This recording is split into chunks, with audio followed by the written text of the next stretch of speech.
Que la grâce de notre Seigneur Jésus-Christ, l'amour de Dieu le Père et la communion du Saint-Esprit soient avec vous tous. Amen.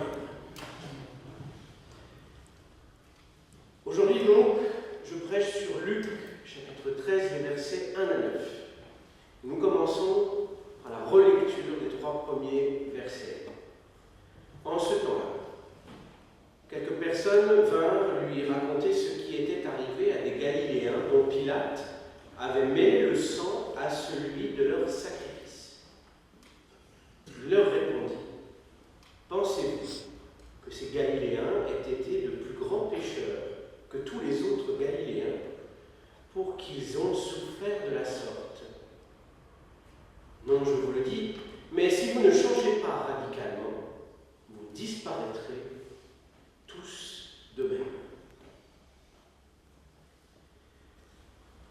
Est-ce que vous croyez que notre Église est plus petite que la méga church d'à côté parce que nous sommes plus pécheurs qu'eux? Est-ce que vous pensez que nous avons notre histoire, nos doctrines, notre livre de Concorde, notre tradition, la réforme, parce que nous sommes moins pécheurs que les autres? Est-ce que vous croyez que l'Église prospère, grandit, attire de plus en plus de monde parce que les gens sont de moins en moins pécheurs à l'intérieur? Est-ce que vous croyez qu'il y a un lien entre un succès visible, une défaite visible et la volonté de Dieu? L'Empire romain n'était pas un lieu de tranquillité. C'était au contraire un lieu de conflit permanent, malgré la fameuse Pax Romana. Alors c'est sûr, quand vous avez assujetti tous vos ennemis et qu'il n'y a plus personne à combattre, enfin à peu près, il restait quelques tribus germaniques, pas très loin d'ici d'ailleurs, insoumises, alors effectivement vous pouvez proclamer que vous êtes en paix. Alors, l'Empire romain avait proclamé: voici, nous sommes en paix. Mais les Galiléens ne l'entendaient pas de cette oreille, parce que le peuple hébreu a toujours été indocile. Une des premières... Alors, il y avait 2 raisons principalement. La première, c'est parce qu'ils n'aimaient pas payer des impôts à Rome. Et la deuxième, c'est parce qu'ils ne croyaient pas dans le même Dieu. Oui, les Galiléens avaient un Dieu unique, et les Romains, eux, venaient avec, comment dirais-je, des placards, des charrettes, des remorques remplies de dieux différents, à chacun desquels il fallait rendre des rites bien particuliers, on s'y perdait, etc. Les Galiléens, donc, de nombreuses fois, dans leur histoire et aussi du temps de Jésus, se sont révoltés contre l'occupant. Mais ils ont été matés dans le sang. Ils ont perdu. Et Jésus d'interpeller: est-ce que vous pensez qu'ils ont perdu alors parce qu'ils sont plus pécheurs que les Romains ou que les autres Galiléens? Qui est le bourreau ou la victime dans cette histoire?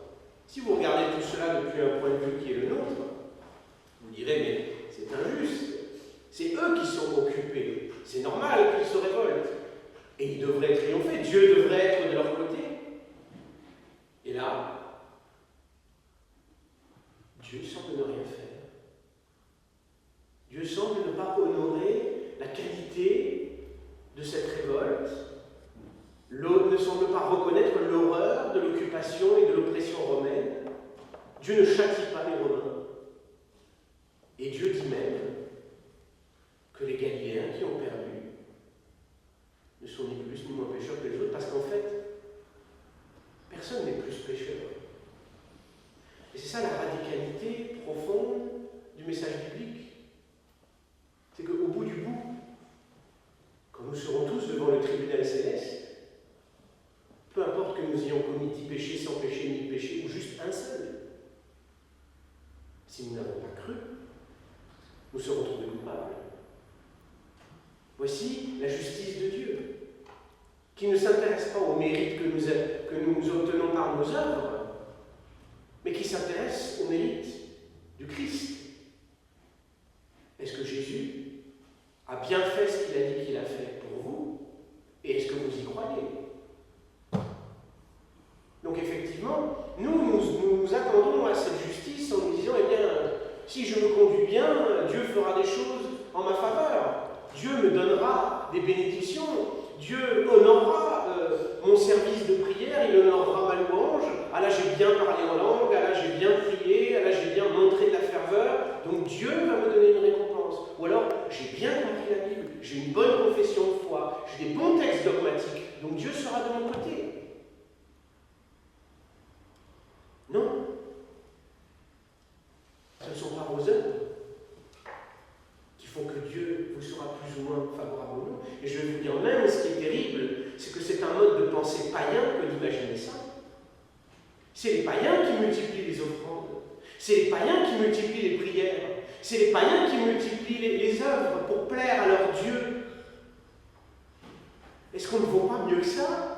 Est-ce que Jésus n'est pas venu justement pour nous ouvrir les yeux sur la vraie manière d'adorer, qui ne se compte pas en multiplicité d'œuvres, et même de prières, et même de bonne compréhension de l'Écriture, mais qui se mesure à cette simple foi? Est-ce que devant le tribunal céleste, vous pourrez dire à Dieu, oui, je crois? Ce n'est pas moi, ce n'est même pas ma propre foi qui me sauve, mais c'est celle du Christ qui a parfaitement obéi à toute ta loi. Les Galiléens ne sont pas pires pécheurs que les Romains. Ce n'est pas pour ça qu'ils sont morts, et les Romains ne sont pas pires pécheurs qu'eux non plus. Tout ça, en fait, n'a rien à voir avec la foi. Enfin, plutôt, rien à voir avec leurs œuvres visibles, rien à voir avec qui ils sont. La justice de Dieu s'applique indistinctement. Voilà l'épreuve dans laquelle il nous plonge, une épreuve dans laquelle il n'y a pas de favoritisme. Même à Moïse, Dieu a dit qu'il ne pouvait pas regarder son visage. Même à Moïse, qui était pourtant si proche de lui et qui a reçu de si grandes révélations de sa part, Dieu a dit, ne me regarde pas. Parce que notre Dieu est saint. Notre Dieu est totalement saint et la sainteté totale rejette la moindre corruption. Parce que la sainteté ne peut pas être souillée. Elle doit rester sainte. Donc un péché ou 1000, c'est la même chose. Une goutte d'eau ou 1000, ça produit le même effet. Ça forme une tache. Et en Dieu, il n'y a ni tache ni souillure. Tout est pur. Voilà pourquoi tout est à la même enseigne. L'impur ne peut pas se mêler au pur, le vil ne peut pas se mêler au saint. Oui, alors on objectera. Oui, mais nous avons un Dieu d'amour. Il ne devrait pas nous condamner. Ce n'est pas logique. Calmons-nous et écoutons. L'Évangile arrive. La bonne nouvelle vient à vous. Versets 4 et 5. Ou encore ces 18 sur qui est tombée la tour de Siloam et qu'elle a tué. Pensez-vous qu'ils aient été plus coupables que tous les autres habitants de Jérusalem? Non, je vous le dis, mais si vous ne changez pas radicalement, vous disparaîtrez tous pareillement. La tour de Siloam était un ouvrage de la fortification qui entourait Jérusalem. Donc vous imaginez que vous avez des murs, vous avez soudainement une tour, vous avez encore des murs, etc., etc. Donc une des tours des murs de Jérusalem s'est effondrée. Ça pose problème. Déjà parce que les murailles, c'est censé être solide. Et ensuite parce qu'une tour, c'est une pièce maîtresse de la fortification. Parce que c'est de là qu'on peut organiser les défenses, c'est de là qu'on peut stocker les armes, c'est de là qu'on peut contre-attaquer aussi, en étant mieux protégé que sur les murs. C'est de là qu'on peut voir de loin l'ennemi qui arrive. Donc la tour qui s'effondre, c'est un symbole de sécurité et de sûreté qui soudainement disparaît. Si votre vie va mal, est-ce que vous pensez que c'est parce que vous êtes plus pécheur que les autres? Si vous êtes tombé malade, si vous avez perdu de l'argent, si vos enfants vous tournent le dos, vous pensez que c'est parce que vous êtes plus pécheur que les autres? Si ça vous arrive à vous et pas aux autres, alors que les autres vous paraissent être pires que vous, est-ce que vous pensez que c'est parce que vous êtes plus pécheur qu'eux? Est-ce que vous pensez, en fait, que dans les lieux célestes, les anges, Dieu, sa cour et le Satan se sont réunis avec un dossier énorme comme ça qui vous concernait? Et puis qu'après avoir bu un café dans les couloirs du tribunal, ils sont rentrés dans la salle d'audience. Et le Satan, l'accusateur, le procureur, a dit « Mais Seigneur Dieu, regarde, tu as vu comment il est, tu as vu ce qu'il a fait. Il faut qu'il paye, il faut que la justice tombe sur lui, là ça ne peut pas durer. » Et que Dieu, après avoir écouté ses anges, bien réfléchi, aurait dit « Mais c'est vrai, on va lui envoyer cette calamité, il l'a bien mérité. » C'est vraiment que c'est comme ça que ça se passe là-haut. Vous n'êtes pas le personnage principal d'une grande tragédie cosmique qui se passerait à votre insu. Ce n'est pas à ça que vous êtes appelés, ce n'est pas comme ça que la justice de Dieu fonctionne.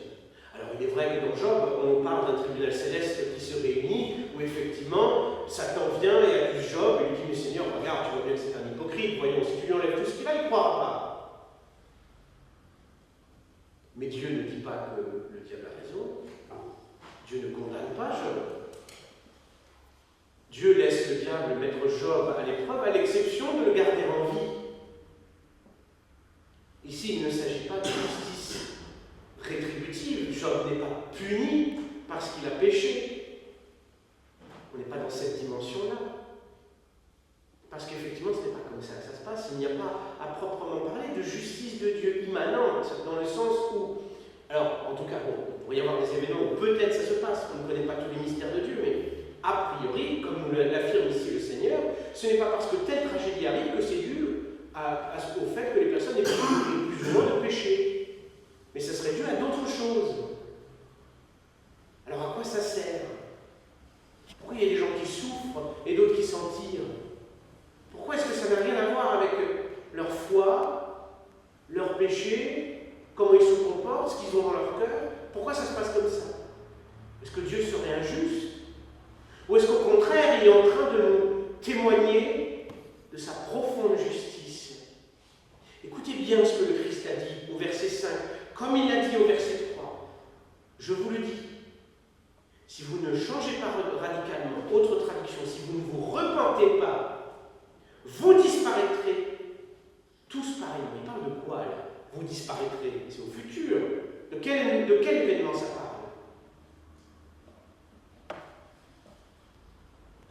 Quand on vous parle du péché, c'est pour faire quoi?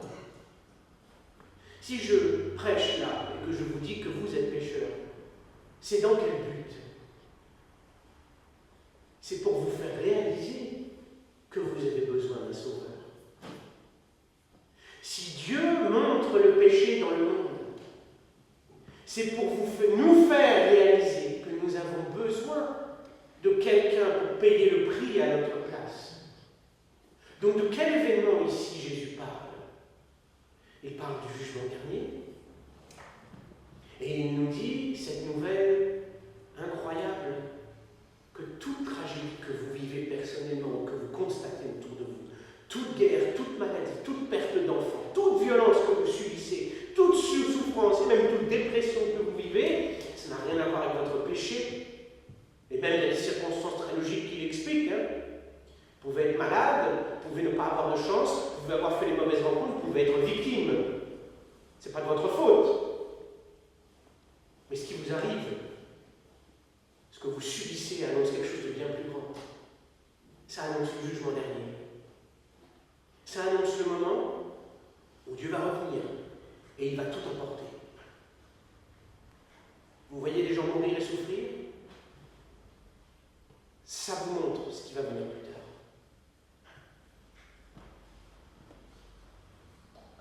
Toute votre vie, absolument toute votre vie, est un rappel que le grand jugement arrive, que le Seigneur va revenir, pour qu'enfin vous puissiez ouvrir les yeux et que vous compreniez que c'est en Jésus-Christ qu'est votre seul espoir. Toutes les tribulations que vous traversez ne sont pas gratuites, elles suivent ce seul et l'unique but. Elles ne dépendent pas de votre péché, ni même de vos œuvres. Elles sont là pour vous indiquer la porte de sortie. À quoi ça servirait de souffrir s'il n'y avait pas la grâce derrière? À quoi ça servirait de commettre des péchés si on n'avait pas la possibilité d'être sauvé? À quoi ça servirait en tout cas qu'on nous le dise et qu'on nous dénonce et qu'on nous fasse culpabiliser? Jésus arrive. Voilà ce dont toute votre vie témoigne et tout le monde témoigne. Jésus revient. Il marche sans cesse vers vous. Pas après pas, il se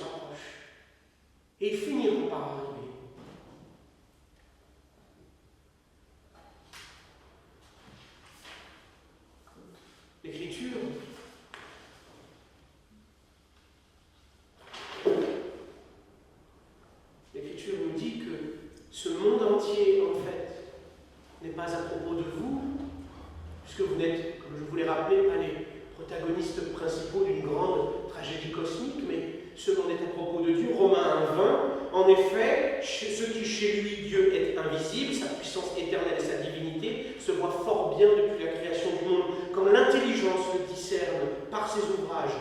Ils sont donc ceux qui ne voient pas, inexcusables. Tous ceux qui disent « je souffre », c'est à cause de Dieu. Tous ceux qui disent « il souffre », c'est à cause de Dieu, il est pécheur, il a été puni, sont inexcusables. Parce qu'ils ne voient pas que ces souffrances sont l'annonce du jugement dernier, que ces souffrances ne parlent pas des hommes, mais elles parlent de Dieu, que ce qui vous arrive ne parle pas de vous, et n'est pas à votre sujet, mais au sujet du Dieu qui va vous libérer et qui arrive. Quel orgueil faut-il en nous pour qu'au moindre tracas, nous regardions que ici notre nombril? Quel orgueil faut-il en nous pour que nous imaginions être le sujet exclusif, même un quart de seconde, de ce tribunal céleste qui se réunirait en notre honneur pour statuer de notre cas? Quel orgueil faut-il pour croire que l'autre a plus de péché que moi et c'est pour ça qu'il subit la colère divine? Comme je vous l'ai dit avant, nous serons tous mis à la même enseigne. C'est ça la justice de Dieu. Un péché ou 1000 péchés, c'est pareil. Personne n'est bon sinon Dieu. Personne n'est au-dessus des autres. Il n'y a que Dieu qui trône au-dessus de vous. Et l'Écriture nous dit qu'il a fait de ses ennemis son marchepied.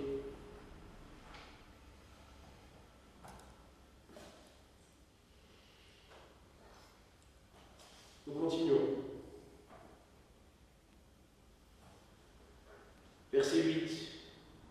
Le vigneron. Alors, excusez-moi, je me suis trompé. Versets 6 et 7. Il disait aussi cette parabole. Un homme avait un figuier planté dans sa vigne, il vint y chercher du fruit et n'en trouva pas. Alors il dit au vigneron, voilà 3 ans que je viens chercher du fruit sur ce figuier, je n'en trouve pas. Coupe-le donc, pourquoi occuperait-il la terre inutilement? Voyez la vigne, combien elle est belle. Voyez notre monde, combien il est beau. Voyez comment tout est bien organisé, bien ordonnancé. Vous voyez les rangées de vignes qui se succèdent comme dans notre belle campagne alsacienne. Vous voyez le soleil qui fait verdir ses feuilles et vous voyez les fruits qui apparaissent. Vous voyez qu'il y a eu du travail qui a fait que tout est bien en place. Vous voyez les montagnes, vous voyez les torrents, vous voyez les cieux, vous voyez les nuages, vous voyez les océans infinis, vous voyez la beauté incroyable de la création. Et vous voyez qu'il y a eu du travail, que Dieu a tout bien fait. Et puis, au milieu, il y a ce figuier qui ne donne pas de fruits. Pourquoi est-il là? Pourquoi ne produit-il pas de fruits? La vigne est souvent une image qui est utilisée pour désigner le peuple de Dieu, ou les peuples, ou le monde. Comment se fait-il quand dans le monde créé bon par Dieu, il y ait un fruit qui ne soit pas, qu'il y ait un arbre qui ne soit pas capable de produire des fruits? Comment se fait-il que vous-même vous ne soyez pas capable de produire des fruits dignes de la repentance? Le jugement arrive. Le propriétaire de la vigne voit cet arbre et dit, ça fait 3 ans qu'il est là, je lui ai donné sa chance. Il occupe la place inutilement.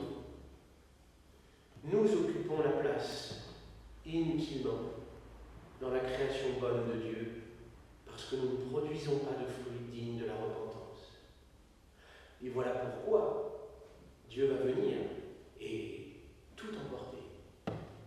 Voilà pourquoi des gens sont enlevés. Personne ne produit des fruits dignes de la repentance, en fait. Personne n'en est capable. Mais encore une fois, pourquoi parlons-nous de péché? Pour évoquer la grâce.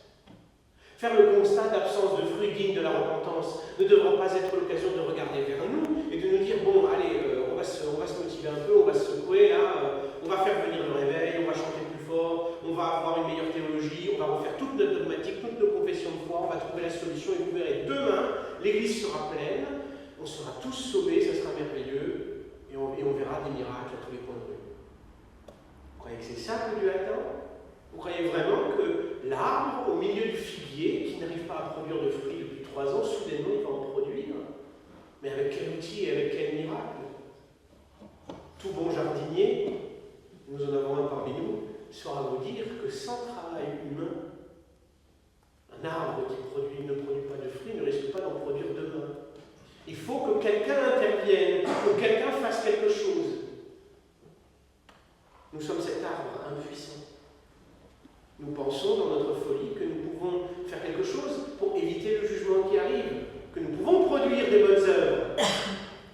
Mais nous n'y arrivons pas. Nous n'en sommes pas capables. Ce qui nous manque n'est pas en nous. Ce n'est pas parce que nous avons trop de péchés ou plus de péchés que les autres que nous ne produisons pas des œuvres dignes de repentance. Ce n'est pas parce que nous avons un démon dont nous devons être exorcisés. Ce n'est pas même parce que nous n'avons pas une bonne doctrine, une bonne prière, un bon chant, ou que ce n'est pas parce que nous n'avons pas fait assez de pèlerinage, assez de chapelet. Ce n'est pas ça qui fait que nous ne produisons pas de fruits dignes de la repentance.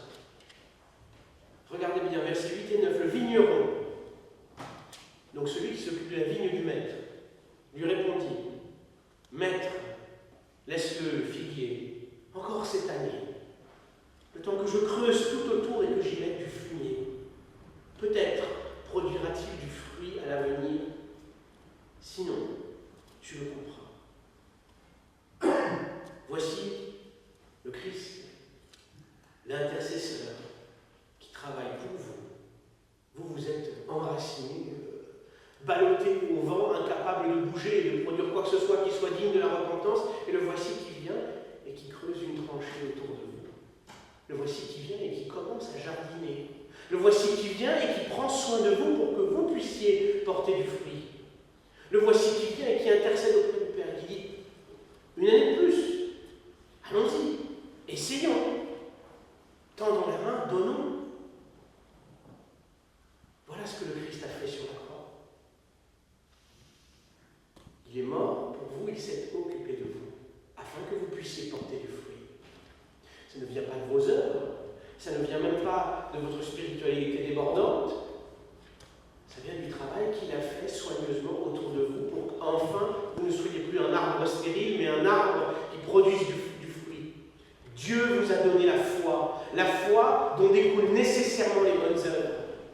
Dieu vous a donné la foi parfaite dans l'œuvre salvatrice de Jésus-Christ, la foi qui voit en Christ, dans cette croix, l'instrument de votre salut, et dans rien d'autre. Vous n'auriez que cette croix et vous seriez sauvés. Vous n'auriez que la promesse de Dieu et vous seriez sauvés.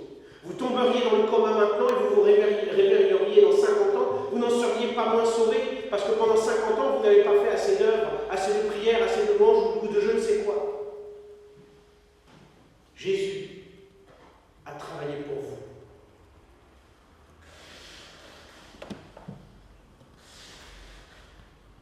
Alors, parce que vous croyez, parce que vous voyez bien que vous voyez aussi bien votre péché maintenant que le Dieu qui vous aime et donne sa vie pour vous, vous devenez capable de faire ce qu'il faut, non pas par crainte, ni par hypocrisie, mais par amour pour lui.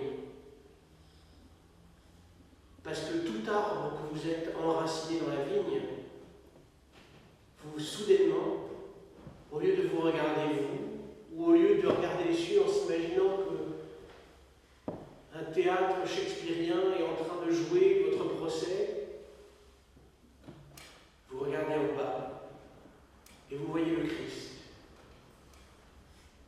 vêtu comme sur la croix, d'un simple paille, avec sa pelle, en train de creuser. Les pieds dans la terre, les pieds dans la boue, il creuse. Il creuse non pas votre tombe, mais il creuse pour votre vie éternelle. Il creuse, il travaille, il souffre pour vous sauver. Il intercède auprès du Maître pour dire encore un peu de temps, s'il te plaît, laisse-moi terminer. Pour vous sauver. Quand